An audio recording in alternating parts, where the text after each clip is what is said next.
pour éviter de vous faire patienter trop longtemps, on va faire un petit passage avec Archeo Toys et les deux youtubeurs qu'on a rencontrés à la Madinasia. Et on vous montre ça tout de suite et on vous laisse sur ces images.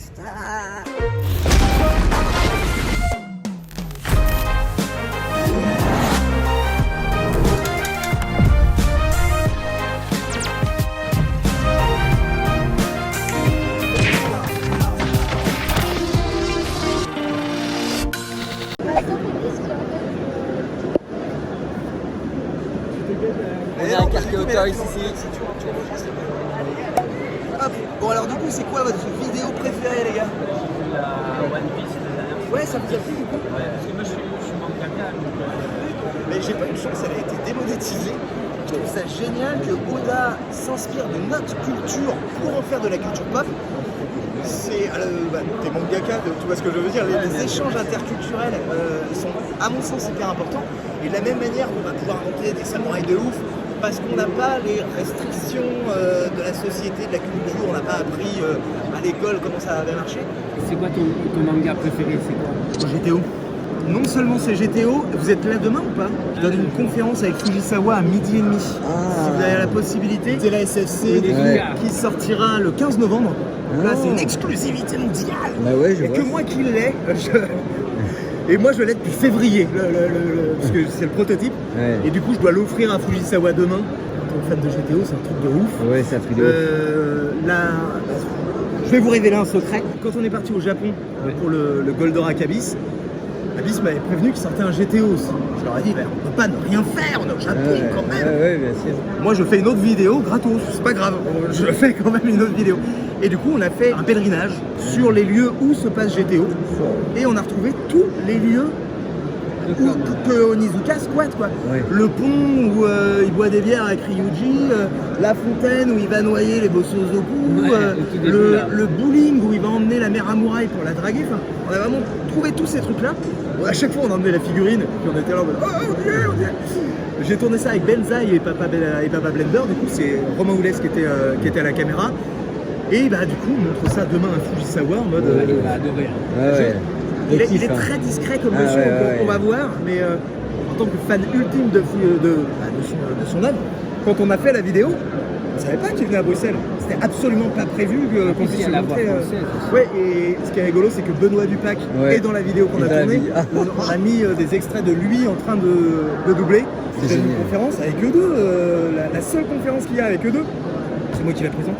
J'ai l'impression d'être un escroc quoi. Vous êtes sûr, vous n'êtes pas trompé? T'es au top, hein. Franchement, on prend vraiment un kiff. Tu as vu Young GTO J'ai vu Shuna et Jonah et Gomi. J'ai vu Bad Company. J'ai même été, je pense qu'on doit être 3 à les avoir achetés, la série sur Saejima, son pote flic qui s'appelle Gargoyles quelque chose. Même ça, je crois que mon étagère de GTO, il y a 80 volumes ou un truc comme ça.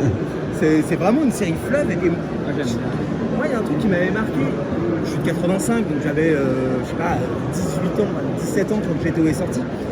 Et autant on sortait du Club Dorothée, on avait eu Max et compagnie, on a tous ces trucs-là. Autant on n'avait jamais eu de Japon contemporain. Ouais, c'est vrai. On avait Lovina, donc un mec qui est avec plein de nanas, on a des vieux Deo Girlay, pareil, qui était un peu en mode harem. Et là on arrivait sur une histoire de loser, un type qui ne trouve pas de boulot, qui est obligé de tricher, qui ne trouve pas de meuf. Enfin, c'est la première fois que je me suis projeté dans un Japon qui n'était pas celui du fantasme où t'as moitié Son Goku, moitié samouraï. C'est vrai ça. Est-ce que vous avez vu la vidéo sur les archives Hasbro? Oui, moi j'ai vu. 52 minutes. Oui, moi j'ai vu. On rentre dans un temple. Oui, moi j'ai vu. Et puis il y a tous les kenners. Tous les kenners, du Tonka. Oui, je l'ai vu. En gros, un truc de fou, j'ai vu. On a retrouvé un stock perdu chez Hasbro Ouais. de 100 palettes. Il y a plus de 10 000 jouets. Et t'as pu avoir des jouets? Ils nous ont fait des cadeaux, mais en fait, ça. à la base, c'était destiné à la destruction. C'est ça. Pour eux, c'était problématique parce qu'ils se retrouvaient sans ça. En fait, les palettes avaient été placées là avant l'informatisation du hangar. Et c'est un hangar dans lequel il y a tous les jouets qui vont être distribués à Noël dans toute l'Europe. Italie, Belgique, Ouais, bien c'est des millions de cartons, ça fait 3700 mètres carrés. C'est un truc de fou. Mais c'était avec une équipe en plus, hein? Bah, j'y suis avec les gars de Toy Game. Ah oui, oui. Avec ton équipe, ouais. On a fait en sorte que ça se passe bien, mais on a eu 2 semaines pour tout préparer. Ouais, bien sûr. Et je trouve que. À la base, je devais y aller tout seul. Ouais, Je me suis dit, c'est impossible. allez. C'est Donc on a fait appel à un musée national qui a récupéré une partie du stock. Nous, on a montré à Hasbro qu'effectivement c'était important dans leur histoire qu'il ne Ouais, faut bien pas sûr. s'en débarrasser. On a jeté quelque chose comme 4 tonnes de pâte à modeler. Ça sèche, c'est Ça lourd sèche, la ouais. pâte à modeler. Et du coup, on a eu beaucoup de chance parce qu'ils étaient clairement pas obligés de nous faire quoi que ce soit. À la fin, ils avaient compris qu'on n'allait pas les vendre. Mais non, pas- c'est juste pour la collection. Voilà, et c'est pas Patrimoine. toute l'équipe qui a eu droit. Moi, Non. Ça, j'ai eu de la chance. Ouais. VIP. Bah, VIP, On c'est que s'en j'avais doute tout un peu. organisé. Bah oui, c'est Et ça. ils voulaient nous remercier. Tu mérites un petit mais, peu aussi. je sais pas si je méritais ça. Ouais. Mais En tout cas, j'ai- tu nous as fait vraiment mais rêver, hein. L'idée, c'était. Moi, je n'ai plus. C'était C'est quoi et ce le bordel? plus dingue, c'est l'interview avec le Ouais, vieux ouais, directeur. ouais. Parce que il y a le stock. Et on se dit, Ouais. attends, comment ça peut être là? Il faut qu'on retrouve les cadres qui étaient là à l'époque. Ouais, bien sûr. Archéo Toys, quoi, le Bah truc ouais, infaisable bien sûr. normalement. tu vois, Ah ouais, bien sûr. donc je me lance là-dedans, on finit par le retrouver le monsieur. Il était en lien avec la direction, donc ça a été un peu simple, sauf qu'il a 94 ans. Ouais. Et il venait d'avoir un accident gravissime, la moitié de sa maison lui était tombée dessus. Donc on se dit, non, il va jamais Le venir. coup, non, c'est sûr. Et puis s'il vient, il va peut-être mourir pendant l'interview. Terrible. Enfin, toi, moi ça me faisait peur Ouais, bien sûr. de déranger un nonagénaire Ouais. juste pour une vidéo sur YouTube. Ouais, c'est ça. Il est arrivé le dernier jour, l'après-midi. Le matin, je n'étais pas sûr qu'il viendrait. Il arrive le dernier jour, en costard, tout petit bonhomme. Et du coup, on est parti pour 2 heures d'interview, mais qui était incroyable. Parce que pour Ouais. lui, c'était vraiment un truc du style ah bah oui, on C'est fait normal, des bisous. bah. Et truc de dingue, l'usine qui sert maintenant de dépôt à Hasbro, c'est là où ils assemblaient les Monopoly, jusque dans les années 90. Et ces ouais. Monopoly-là, ils étaient fabriqués par des mineurs de charbon à la retraite. Allez. Parce que Creutzwald, c'est une ville-usine, une ville minière. Et je trouvais ça fou en fait. Mais oui, et c'est ce vieux bonhomme de 94 ans, il a été mineur pendant 30 ans. Allez. Et en gros, c'est sa reconversion. C'est là où je me suis dit, Archéo Toys, c'est sympa, tu vois, on parle de souvenirs. C'est la vidéo dont je suis le plus fier, c'est pas la plus vue, hein, clairement, parce qu'elle dure 52 minutes. On a mis les moyens techniques pour que ce soit propre, on savait qu'on l'aurait là. Ah ouais, bien sûr. C'était vraiment magique. Ah ouais. Bon, maintenant, il y a. Là, je vais prendre.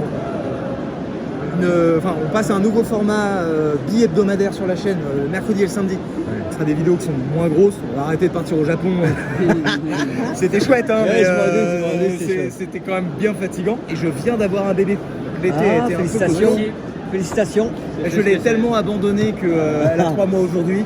Et je suis à Bruxelles. C'est une autre vie et ça va être même vis-à-vis des jouets. Quoi. Quand t'es collectionneur de Ouais. jouets avec un enfant, Ouais, ouais. C'est. ça fait quelque chose. Ouais. T'as une vitrine partout, donc fais attention. Bah ouais, et moi j'ai carrément des toy rooms chez moi, donc des pièces qui ouais. sont remplies de jouets, il n'y a rien d'autre. Lui aussi, il collectionne. Ouais, j'ai aussi une chaîne YouTube où je présente. Mais je commence tout doucement. Hein. C'est Bah, vraiment. et on met en avant je suis régulièrement des petites chaînes sur la chaîne. Ouais, Fabrix. Comment ça s'appelle? Fabrix, donc F-A-B-R-X. Et puis MyBox, donc M-Y-B-O-X. Ok, bah, je vais aller voir ça ce soir. Voilà, avec c'est plaisir. gentil, merci. Tu veux que je le mette à ton prénom ou à Fabrice? Me Fabrix, s'il te plaît. Merci bien. Je veux savoir ton avis. Qu'est-ce que tu en penses? Ça, c'est ma future page de mon prochain livre. C'est toi du coup qui Oui, ça envoie du steak? Bon, c'est pas GTO, mais Mais non, mais c'est quand même très très propre. je voulais savoir ce que tu en pensais du. Mais c'est très très chouette. J'aime beaucoup le grand costaud derrière. J'ai vu les vidéos là sur One Piece, les détails cachés. En fait, t'es vraiment fan de One Piece. Je suis vraiment curieux. Ah, je suis vraiment à fond dans One Piece. Ouais. Comment ça t'est devenu Avant, je faisais des vidéos sur Dofus. Je sais pas si tu vois le jeu. Ouais, je vois. Ouais. Et petit à petit, j'ai découvert One Piece et j'ai tellement adoré. Je commençais à regarder des théories et tout. Je me suis dit, moi aussi, je veux faire des théories. Donc, j'ai commencé à en faire. Ça a plutôt bien pris, ça a plutôt bien marché. Donc, j'ai continué. Et finalement, aujourd'hui, là, ça fait 5 ans que je fais des vidéos sur One Piece. Ouais, j'ai vu, là, franchement. Et j'allais dire quoi, la théorie, toi, la plus grande théorie de One Piece, c'est quoi? Bah, tu sais, il y a toute cette théorie sur qu'est-ce que c'est vraiment le trésor. Et il y en a beaucoup qui. En fait, c'est tellement vaste que là, je pourrais te l'expliquer, ça me prendrait 30 minutes. Quoi. Mais moi, je pense que c'est un truc qui, finalement, grâce aux Armantiques, va finir par déclencher un truc qui va réunir, qui va détruire les continents pour réunir les mers. C'est pour ça que East Blue, North Blue, West Blue, South Blue se vont réunir. Ce qui va donner All Blue. Et donc, Sanji pourra enfin réaliser son rêve. En fait, ça va permettre, en quelque sorte, de pouvoir réaliser les rêves de tout le monde. Par exemple, Nami pourra enfin cartographier toutes les mers, tout ça. Et voilà, je pense que ce sera un truc un peu dans ce style-là. Ouais.